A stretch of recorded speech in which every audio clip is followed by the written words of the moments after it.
आज जो है हमारा लेक्चर जो है एनवायरमेंटल जो साइंसेस थी, यानी कि फिजिकल साइंस अर्थ के हवाले से। आज जो है हमारा अर्थ और उसका स्ट्रक्चर है। जमीन जो है वो जो अर्थ स्ट्रक्चर है वो तीन हिस्सों में डिवाइडेड है। सबसे पहले ऊपर वाली जो लेयर वो क्रस्ट कहलाती है, मिडल को मेंटल कहते हैं, और जो इनर है उसको कोर कहा जाता है। ठीक है, फिर आगे इसकी टाइप्स है मजीद। क्रस्ट जो है वो क्या होती है, ओशेनिक होती है और कॉन्टिनेंटल होती है। यानी कि जो हमारा ओशेनिक और कॉन्टिनेंटल एरिया होता है that is called the crust कहलाता है। ये अपर वाली लेयर होती है हमारी।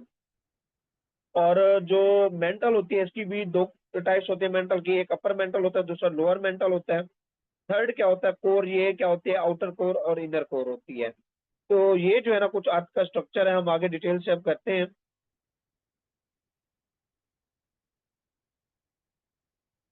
जी। वो कहते हैं जी क्रस्ट क्या है। क्रस्ट में सबसे ज्यादा ये वाली जो ऊपर वाली लेयर है, ये वाली, ये जो कॉन्टिनेंटल शेल्फ भी कहलाता है, ये अपर वाली जो लेयर है इसको क्या कहा जाता है, क्रस्ट कहा जाता है। क्या कहा जाता है, क्रस्ट। अब ये जो क्रस्ट है इसके अंदर सबसे ज्यादा मिकदार किसकी है, सिलिकॉन की पाई जाती है।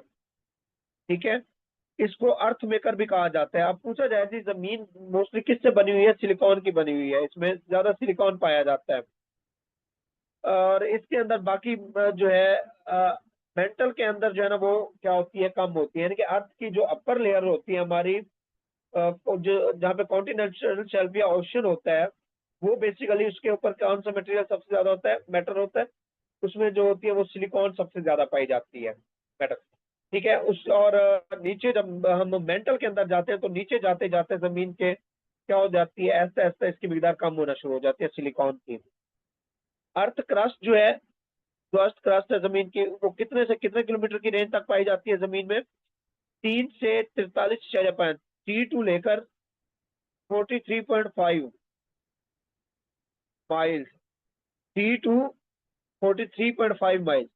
यानी कि 3 से लेकर 43.5 माइल्स जो है ना, ये क्या की जाती है, ये पाई जाती है नीचे गहराई तक, सतह से लेकर नीचे तक। और ये 5 से 70 किलोमीटर डीप है। 5 से 70 किलोमीटर क्या है, यानी कि बनता है, ये गहरी बनती है। यानी कि 3 से 43.5 माइल या 5 से 70 किलोमीटर गहरी है। इसकी दो डिफरेंट टाइप्स होती है क्रस्ट की। एक होता है ओशेनिक क्रस्ट, दूसरा कॉन्टिनेंटल क्रस्ट होता है, क्रस्ट होता है। एक हो गया ओशेनिक, दूसरा कॉन्टिनेंटल हो गया। ठीक है, the thickest part of are under the continent. यानी कि जो सबसे थिकेस्ट होता है ना, सबसे ज्यादा डेंस जिसको कहते हैं, थिकेस्ट पार्ट जो होता है वो कौन सा होता है, इसका कॉन्टिनेंटल शेल्फ होता है। और जो थिनेस्ट पार्ट होता है वो ओशन होता है।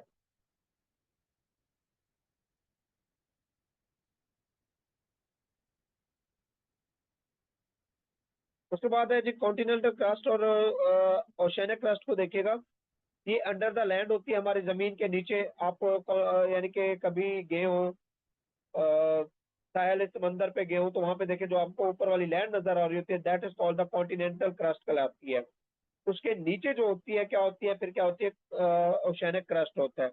It is under the ocean and water cover 70% of the earth.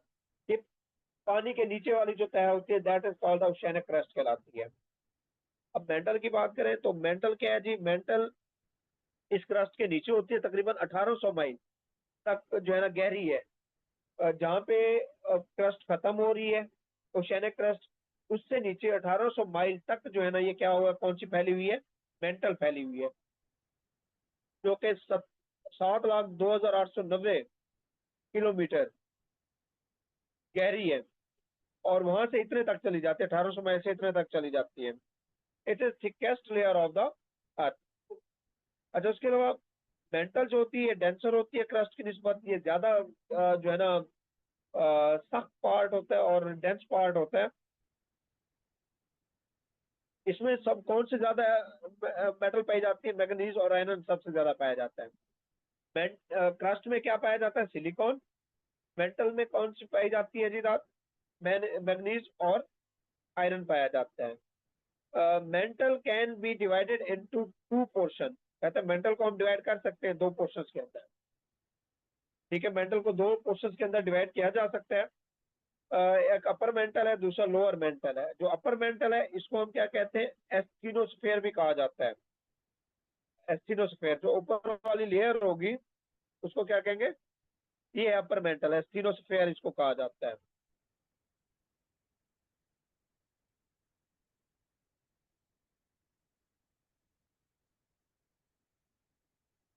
Upper mantle को क्या कहा जाता है जी, एस्किनोस्फेयर कहा जाता है।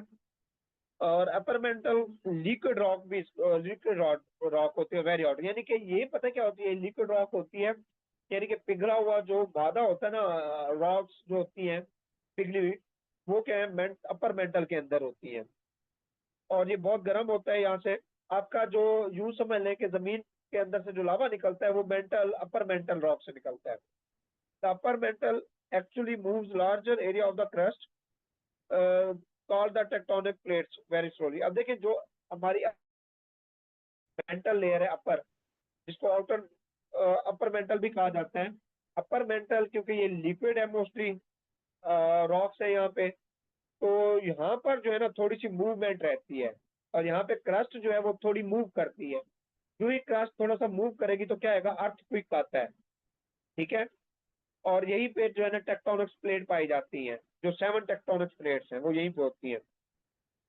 जब टेक्टोनिक प्लेट्स मूव करती हैं तो वोल्केनोज जो है ना आते हैं बाहर, लावा पड़ता है, या फिर क्या होता है, अर्थक्वेक आता है। Mountains are the earthquake 1 to 2 years, then tectonic plate, these tectonic plates move। वो कहता है जी हर साल 1 से 2 सेंटीमीटर जो है ना टेक्टोनिक प्लेट्स मूव करती हैं।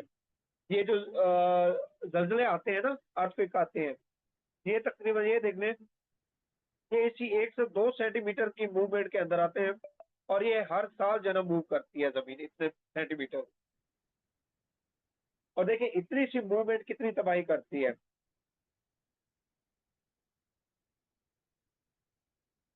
जी।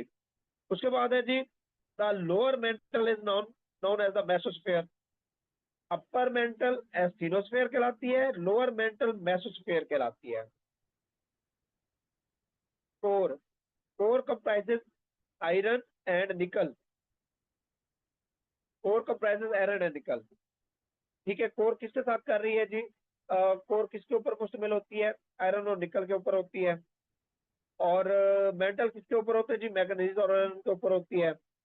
और जो क्रस्ट होती है वो सिलिकॉन के ऊपर होती है। कोर को भी दो हिस्सों में डिवाइड किया गया है, इनर कोर और आउटर कोर। इनर कोर जो होती है वो सॉलिड होती है, आउटर कोर जो होती है वो लिक्विड होती है।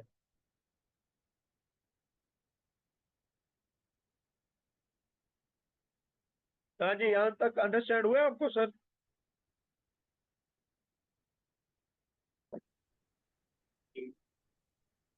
अच्छा बताइएगा।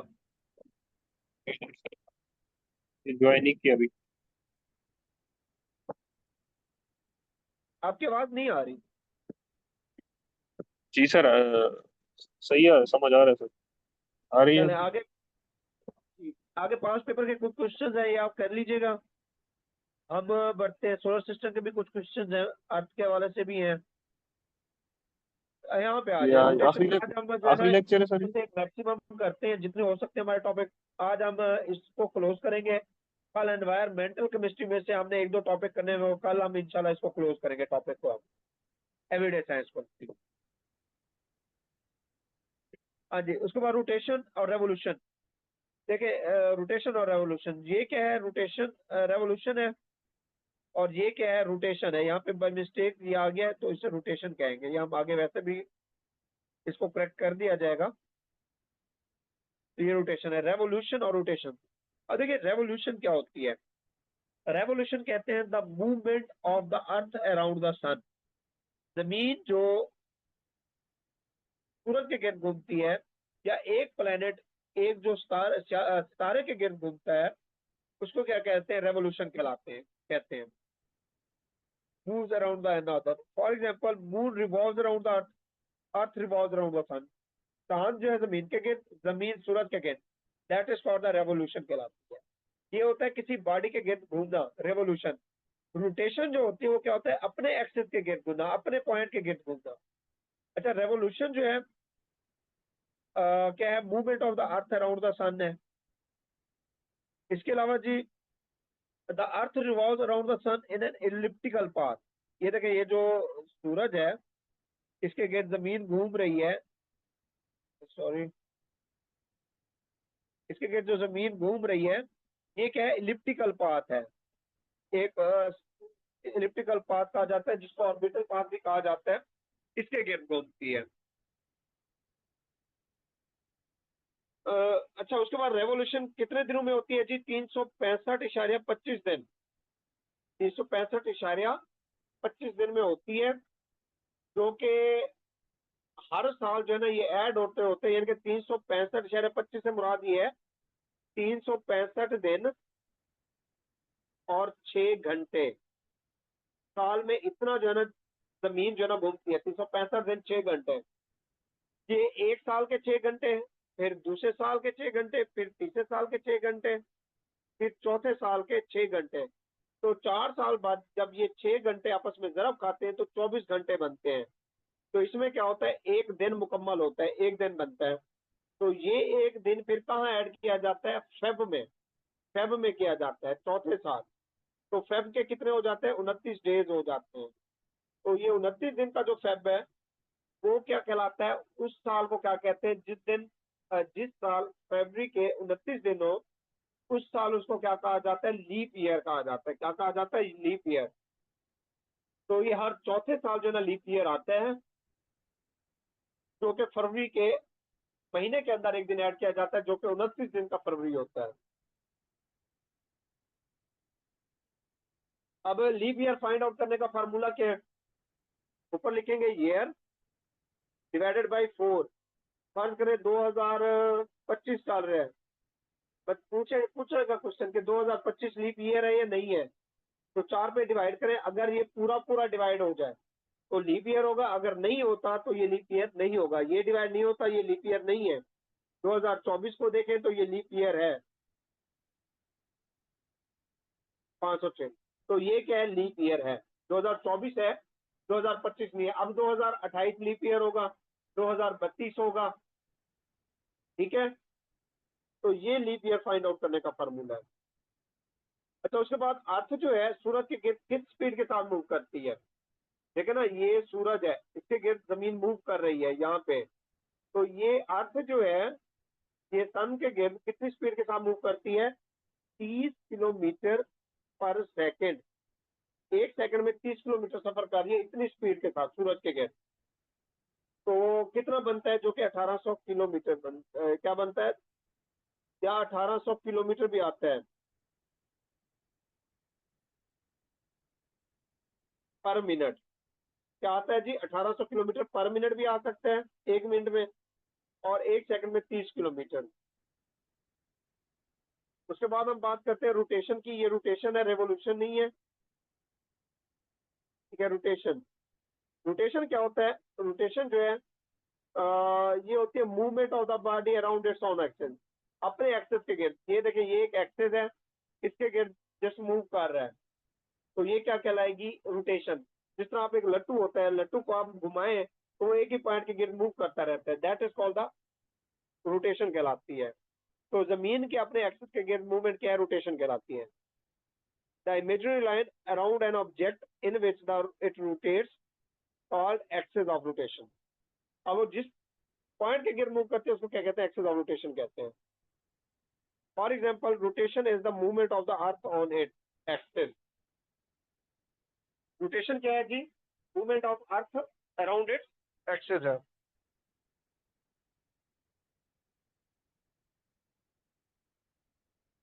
अच्छा, उसके बाद अर्थ की डायरेक्शन क्या है मूव करने की?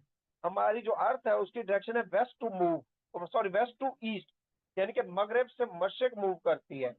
इसलिए जो हमारा सूरज निकलता है वो मशरिक से निकलता है, ठीक है। और ये तकरीबन कितना टाइम लगाती है? 24 घंटे अप्रोक्सीमेटली। अगर एग्जैक्ट पूछे तो एग्जैक्ट कितना लगाती है जी? 23 घंटे 56 मिनट 4 सेकंड। ये एक्चुअल टाइम है, 23 घंटे 56 मिनट 4 सेकंड। अप्रोक्सीमेटली 24 घंटे हम इसको कंसीडर करते हैं। और ये किसके ऊपर बेस करता है जी? ये सिस्टम के ऊपर।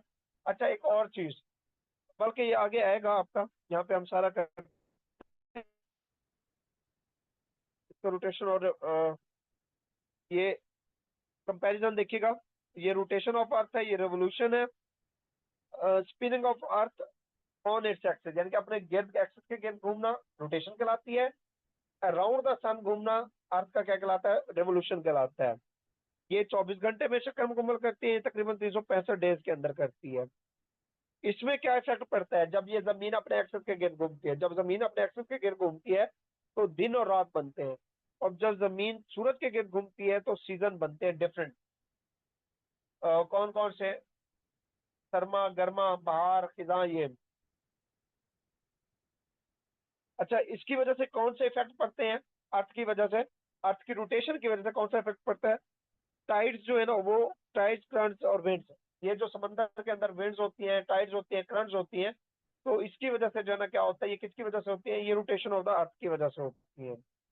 Relative speed of the rotation is maximum at the equator and slowest at the पोल।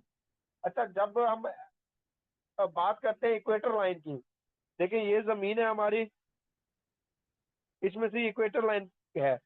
जब इस इक्वेटर लाइन के इक्वेटर लाइन के करीब इसकी मूवमेंट ज्यादा होती है, ये पोल है, नॉर्थ पोल, साउथ पोल, यहाँ पे इसकी स्पीड कम होती है। ठीक है, तो ये डिफरेंट होता है किसकी वजह से, रोटेशन की वजह से।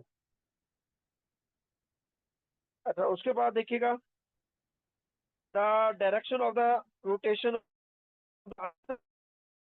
occurs from the west to east, ये हमने पढ़ लिया। The earth axis of the rotation is tilted, ये हमने पढ़ा है। जमीन कितना है जी, जमीन अपने एक्सिस के गिर्द कितना टिल्टेड है, तकरीबन 23.5 डिग्री जो है टिल्टेड है ये, और यही सीजन का सबब बनती है।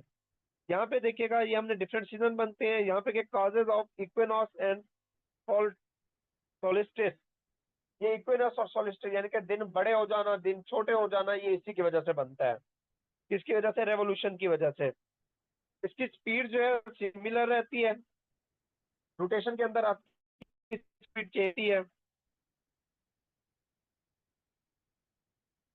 अच्छा, इसके अलावा इसके अंदर जो काउंटर क्लॉकवाइज होती है, इनके फ्रॉम राइट टू लेफ्ट, मतलब कि वेस्ट टू ईस्ट होती है इसकी।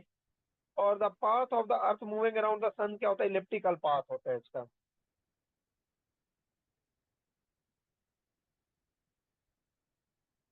अच्छा, यहाँ पे कुछ देख लीजिएगा टर्में हैं।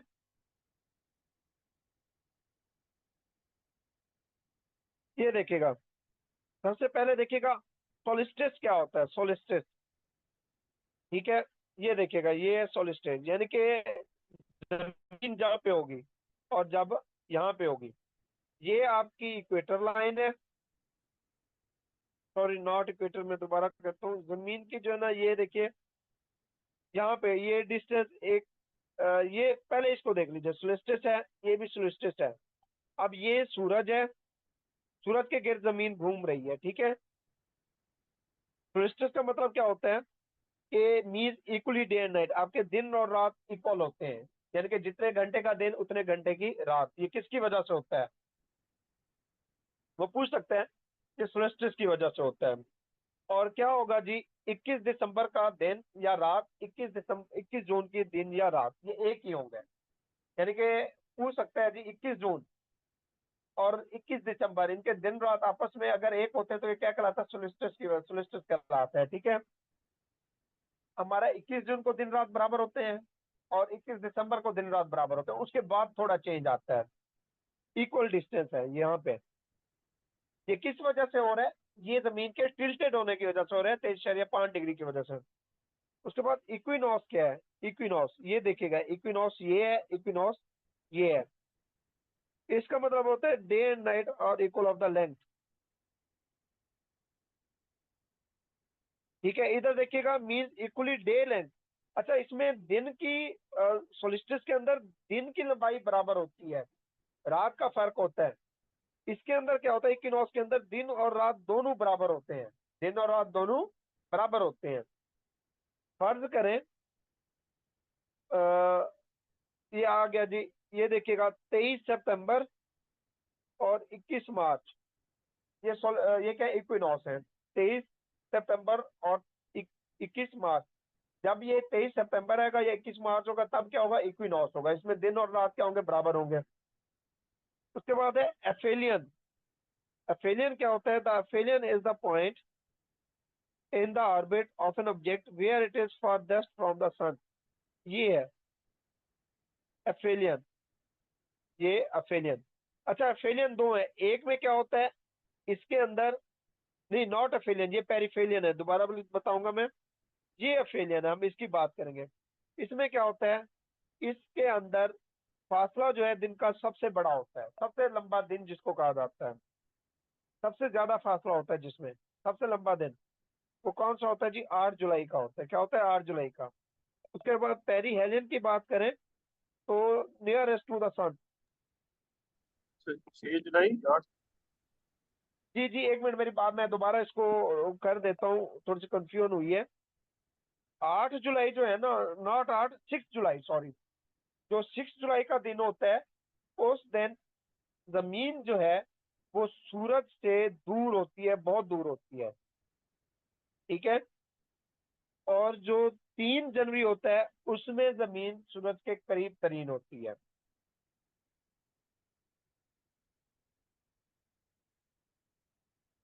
जब जमीन सूरज के करीब तरीन होगी पेरीहेलियन होगा, जब जमीन सूरज के दूर होगी एफीहेलियन होगा, ठीक है।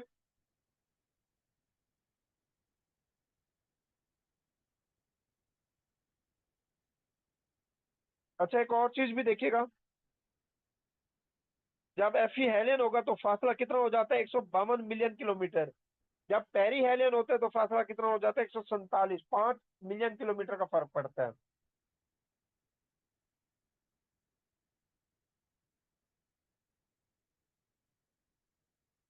इसके भी 5 क्वेश्चन कर लीजिएगा।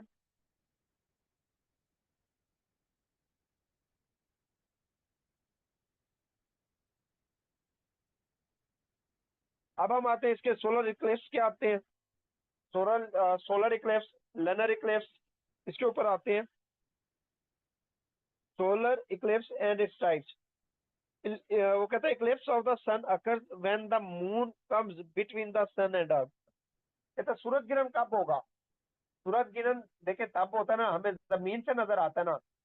अब सूरज और जमीन ये दो चीजें हो गई, ठीक है। जमीन और सूरज के सूरज ग्रहण से मुराद सोलर इक्लिप्स और ये सूरज का हो रहा है, यानी कि सूरज को गिरन लग रहा है। तो जब सूरज को गिरन गिरन लग गया तो इफेक्ट किसके ऊपर पड़ेगा, अर्थ के ऊपर। इसमें इनके मेन ऑब्जेक्ट कौन से आपके, अर्थ और सोलर है। तो सोलर और अर्थ के दरमियान, यानी कि सन और अर्थ के दरमियान कौन आ जाता है, सूरज और अर्थ के दरमियान आ जाता है मून आ जाता है। जब चांद दरमियान में आएगा ये तो फिर क्या होता है, सोलर इक्लिप्स, सन सॉरी क्या होता है, सोलर इक्लिप्स होता है। फिर क्या होता है, सोलर इक्लिप्स होता है जब चांद जमीन और सूरज के दरमियान आ जाता है।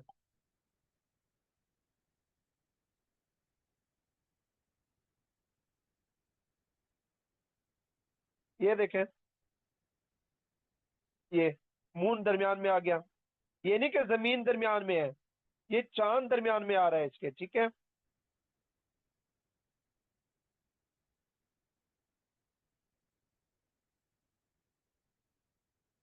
अब यहाँ पे देखिएगा, वो कहता है टाइप्स है सोलर इक्लिप्स की। Partial solar Eclipse, partial. अब ये देखिएगा, पार्शियल, ये अर्थ है, ये सूरज है। यहाँ पे देखिए चांद जो है ये दरमियान में आ गया, ये सूरज के ये यहाँ पे दरमियान में आ गया है। ये पार्शली आया है, यानी कि इतना पार्शली होता है कि जी थोड़ा सा चांद अंदर आ जाता है बीच में, बाकी रोशनी होती है सूरज की, थोड़ी सी देर के लिए होता है। During the partial solar Eclipse the moon appears to take chunk out of the sun। ये देखिए थोड़ा सा हिस्सा जो है ना ये सूरज का आया है, सूरज के दरमियान में चांद का थोड़ा सा हिस्सा आया है। जब आएगा टोटल सोलर इक्लिप्स, इसके अंदर हो जाएगा there are the two attraction of the total solar eclipse. कौन सी हो जाएगी, ये देखें इसमें ये आ गया आपका टोटल में, ये देखिए ये पार्शियल है, ये पार्शियल, इसमें थोड़ा सा आ गया हिस्सा, ठीक है। ये देखिएगा ये पार्शियल है, ये जमीन है दरमियान में चांद आ गया। ये देखिएगा ये क्या है, ये टोटल है, टोटल में क्या आ जाता है जी, टोटल के अंदर जो है टू अट्रैक्शन आ जाती है इसकी, मून की भी और सन की भी। और एनुलर की बात करें तो एनुलर के अंदर क्या होता है, third type of the solar like as a partial eclipse dangerous to look at with the naked eye. ये सबसे ज्यादा है एनुलर खतरनाक। ये देखे ना, इसमें तो पार्शियल आ गया, इसमें टोटल आ गया, यानी कि बीच में आ गया, रोशनी फिर भी आ रही है। इसमें क्या होता है, एनुलर में सूरज बिल्कुल छुप जाता है, और ये आंखों के लिए बहुत इफेक्ट है कि नेक्ड आई से आप ना देखें जब ये फुल होना चाहिए, यानी कि एनुलर हो।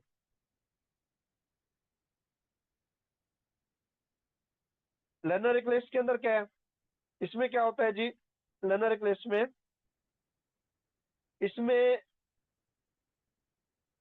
अर्थ comes between the sun and the moon. चांद गिरन कब होता है, चांद गिरन तब होता है जब जमीन सूरज और चांद के दरमियान आ जाती है। जब जमीन दरमियान में आ जाएगी सूरज और चांद के, ये सूरज है ये जमीन है, इसके दरमियान में आ जाएगी, तो फिर क्या कहलाते हैं, लनर इक्लिप्स कहलाते हैं उसको। लनर इक्लिप्स की टाइप्स क्या है, टोटल लनर इक्लिप्स अकर होता है जब an earth umbra the central dark part of its shadow obscure all of the moon the surface. ये देखें टोटल में, ये टोटल में क्या है, ये देखें ये अर्थ जो है ना बिल्कुल उसका शेडो दरमियान में आ गया चांद के, लेकिन उसको पड़ी, ये टोटल लर्नर इक्लिप्स होगा।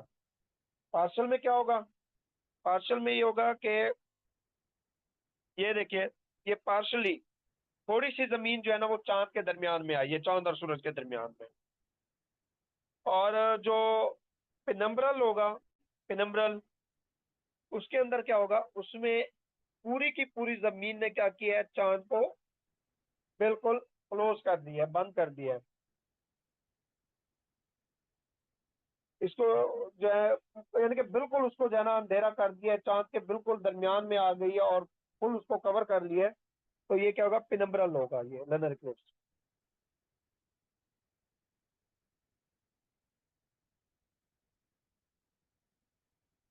हाँ जी, ये पास पेपर के क्वेश्चन कीजिएगा।